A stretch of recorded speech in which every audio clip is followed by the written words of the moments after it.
take notes, Lynn, because no one is here.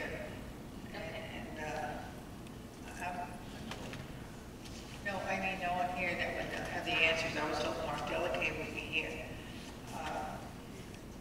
Because I heard something quite a while ago about Boys of Summer. Boys of Summer, and I wanted to know what it was about. So I asked Linda, I guess you didn't have a chance to get back to me.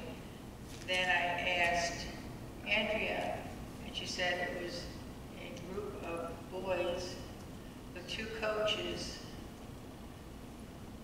at the high school. And so I went online and I looked up what the Boys of Summer is. And I was totally impressed by what this group does. You know, it looks like great opportunities for kids. But it wasn't the same thing as I thought it was. So my question is, now that you got the whole idea? I know what it is.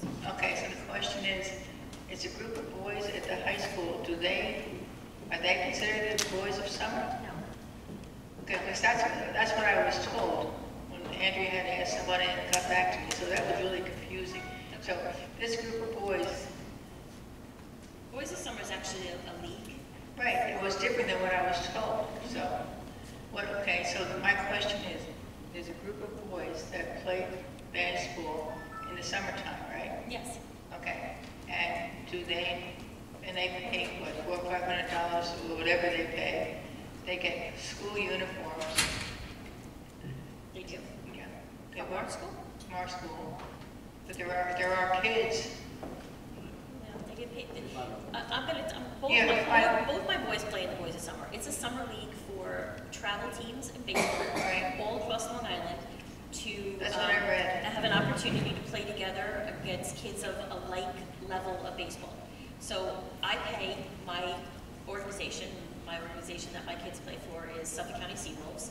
I pay my organization to play on that team, and that team decides whether they want to play in the Boys of Summer, or they want to play in the Brookhaven League, or they want to play in one of a variety of leagues all over Long Island.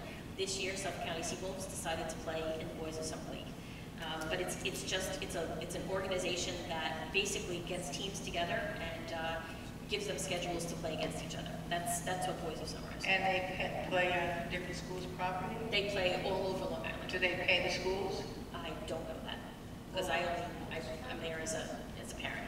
Right. Boys of Summer does play on Connecticut schools. It's under, the application comes in under the Stan Musial League, which is a not-for-profit organization.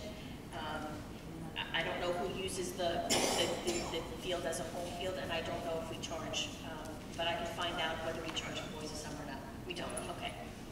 So you don't charge them, you just let me, even though they're not Connecticut kids? They are Connecticut kids. No, they're not 60% of Connecticut kids, are they? No.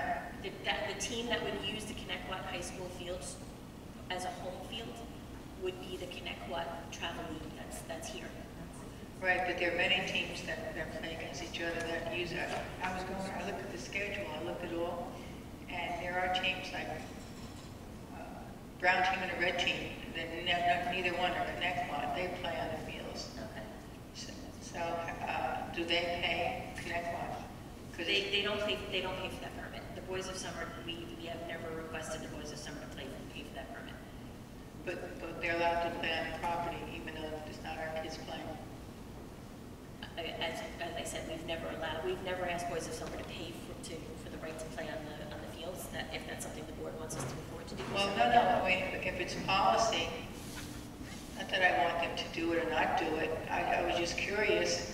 If it's policy, are we going to suspend the policy for them? Are there other people playing on our property? We don't know. I mean, I don't know. I've been doing this for a long time. I have no clue. Are there other teams playing with other teams, lacrosse, soccer, playing on our property, and on the other side, are there kids being hurt or not being able to use our property that do belong to Connecticut? Because that's one of the things that came up to us a while ago. Why can't we use the property? Why can't the girls use the property? Are other big... I guess what she's trying to say is because the Connecticut children take precedence over these outside leagues. Well, first of all, the kids in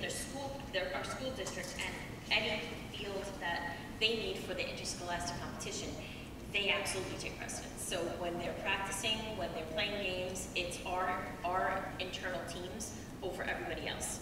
Then we go to our local organizations. And as the local organizations use our fields. CYO, Oh, CYA. we have local organizations, not until our kids are done with our sports. So every single day, our children are using the grounds and the gym facilities. Right after school, sure. Our interscholastic program is that large. So I'm not sure, Lee, what exactly do you want me to follow up on so that I know? Just basically, you know, are there other, not just boys of summer, but is there soccer? Yeah, and are we getting any benefit out of it by letting them use the fields? Because I'm sure they get a fee from everybody.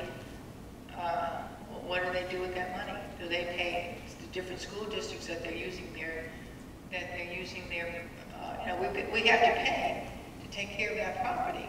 So, Well, actually, Boys of Summer all summer long takes care of our baseball diamonds. so they're using our property a lot, and that's what they're giving back? Yeah, they take care of it. They line them, they cut them, they weed them. They actually put the sod down a few years ago. They put the So sprinkler system they in. are contributing, but are they paying the school district? That's all I need to know. Okay, Not find out. them. It's And not also- Boys of Summer. I never heard of Boys of Summer, but everything I read about them, they're pretty positive. But there are other groups out there too. Sure. And if they're using the property, what are we getting back? Since it's policy, that they should not be using the property. So you're saying that our groundskeepers do not take care of the diamonds all summer long? Sports, particular seasons. That's also insurance. Yeah, that is most school districts.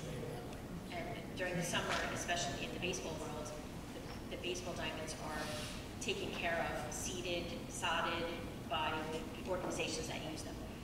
That's pretty standard, but I will certainly pull the permits for our buildings and grounds and see what organizations are using them that